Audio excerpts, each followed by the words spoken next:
Hi. Throughout the following slides and in less than 20 minutes, you should be able to understand the concept of strategic planning good enough to improve your business, career, and even your personal life. The first and foremost question would be, what is strategy? Strategy is to determine where the current status of the organization is, to determine where the organization should be, then for the management to set the action plan and commit to following it to direct the organization towards growth and achieving its goals. In doing so, the organization should outperform rivals, attract customers, and definitely make profits. In simplest terms, strategy is similar to navigation to find the path towards a predetermined destination. Implementation is like following the path, and achievement is similar to reaching the predetermined destination. The real picture, however, could be just a little bit different. To give you an idea, this is what planning could look like. Lots of unknowns. Implementation could be like this, and this is how achievement could be pictured. Or to add a sense of satisfaction and happiness, this might be a better image. The first matter on which an organization should be clear is its value proposition. It has the greatest product or is really awesome in what it does. Well, congratulations! But the interesting news is value proposition is not about how great a product is. Neither is it about how wonderful you know your job. There's no need for a bowling alley pin setter these days, regardless of how skillful they are. Value proposition is about two things. First, how that product or service addresses a group of people's needs and problems and makes their lives easier. And second, why should that group of people choose you over your competitors? In other words, you should take customers' perspective and understand them to identify and define value proposition. Forget about your perspective and your feelings towards your wonderful product. Value should be created for customers. That's how an organization creates value. Therefore, it's just natural to deduce that your value proposition should not be easily imitated by your competitors, but should make you different in the market. A firm may decide to follow cost leadership or operational excellence, product leadership, or customer intimacy value disciplines. Operational excellence discipline focuses on offering the lowest price to the end consumer through increasing efficiency, supply chain management, and leveraging economies of scale. Examples are Walmart and IKEA. Customer intimacy focuses on the needs of individual customers and streamlines the value chain to deliver based on individuals' requirements. A good example would be Amazon, which operates as a reliable provider and is decentralized to achieve customer intimacy. And finally, product leadership requires innovative, superior design offered at premium prices and in shortest time. The best example would be Apple. Importance of product innovation is lowest for operational excellence, but is critical for product leadership discipline and somewhere in between for customer intimacy.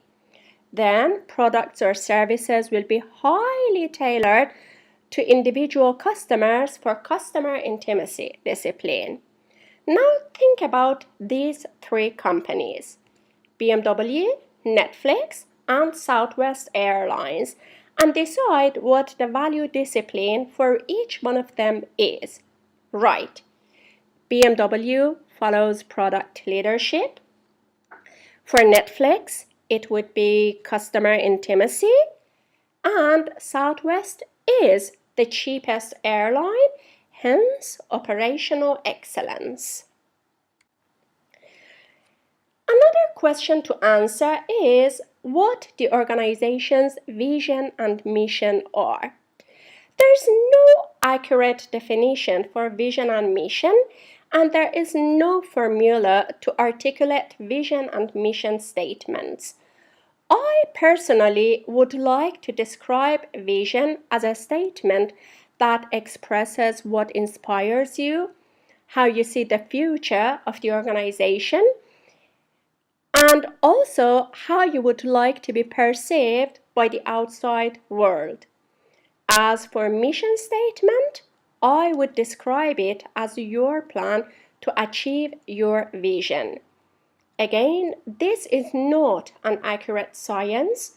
Vision and mission statements of different firms or organizations are very different from each other in size, style, and content. In the following 3 slides, we will review different organizations' vision and mission statements to get an idea and see how different they are. Nike, the only one in this collection with an asterisk word for further clarification, then Harley-Davidson, and then Apple's current, I would say post-Steve Jobs statement, followed by their previous mission statement, very concise and effective. Then we have LinkedIn, United Way, which is a non-profit, Facebook, and one of my favorites, Google. And finally, my top favorite statement for the moon mission by President John F. Kennedy. Now the next question is, what does the strategic vision mean to every level of the organization? The 2 critical matters are: first, every single person at the organization should be clear on their strategic vision, and every single person should know what it means to them and how it affects their day-to-day job. To make it happen, objectives should be determined and defined at the management level and cascade down to all levels of the organizations, with specific goals for every single person at the organization.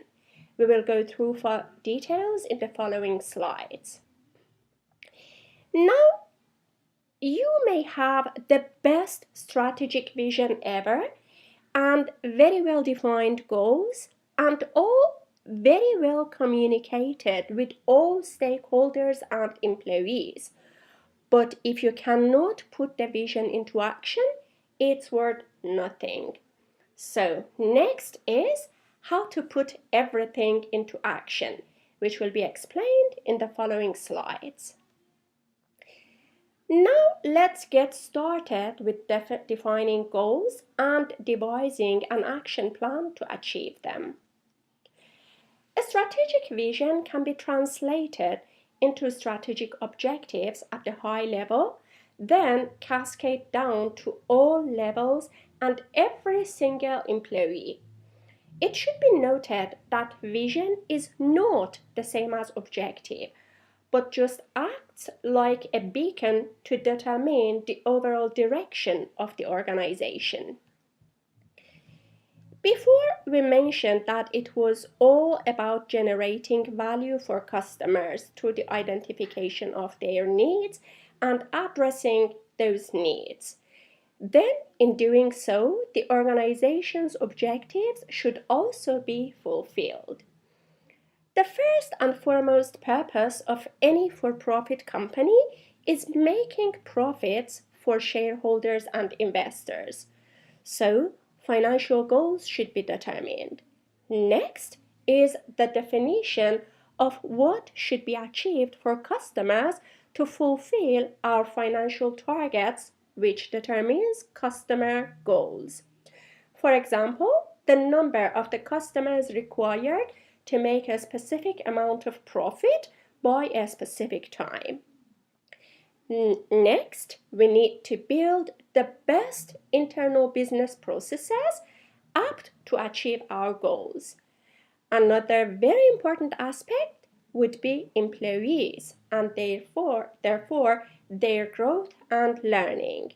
They need to be educated and up to date to offer the best service and be skillful and knowledgeable enough to offer the best product. And finally, the regulatory and environmental goals. This last one may not be applicable to all businesses and therefore is not shown here. This leads to the concept of balanced scorecard and how it is used to define and measure performance criteria.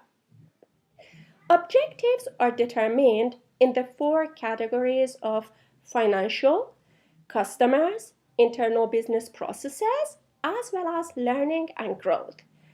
Again, sometimes regulatory and environmental objectives should also be separately determined. These objectives are then translated into measurable goals. Measuring criteria should be carefully defined, targets should be clarified, and finally, detailed initiatives to achieve those targets should be outlined too. Moving down the line from goals to initiatives takes us from strategy down to our day-to-day activities. A very straightforward example would be, our goal is to decrease our costs. It is measured by percentage of total costs. Our target is 15%. So now we know that we want to decrease our costs by 15%. Now the initiative could be change to a supplier who offers 15% of volume discount on raw material. And this will be a financial goal intertwined with internal business processes. This should further be broken down to who should do what, by when, and at what cost. This is now time to show the strategic planning process end to end in one slide. It starts as the business determines its target customers, followed by understanding their needs and addressing them, which will be the value proposition. Then the strategic vision is to be defined to act as a beacon, perhaps for several years. Objectives are then determined in four major categories: financial, customers, internal business processes, as well as learning and growth. Then goals, measurement criteria, targets, and initiatives are determined, followed by the action plan as of who should do what and at what cost. And last but of course not least, employees are to be incentivized to achieve their goals. Results should be compared against targets, and new objectives should be determined in a similar cycle and based on the past performances and the new situations and of course the current status. Should you have further questions or need more information, please feel free to email me at kataneh@kataneh.com. I hope you enjoyed this presentation.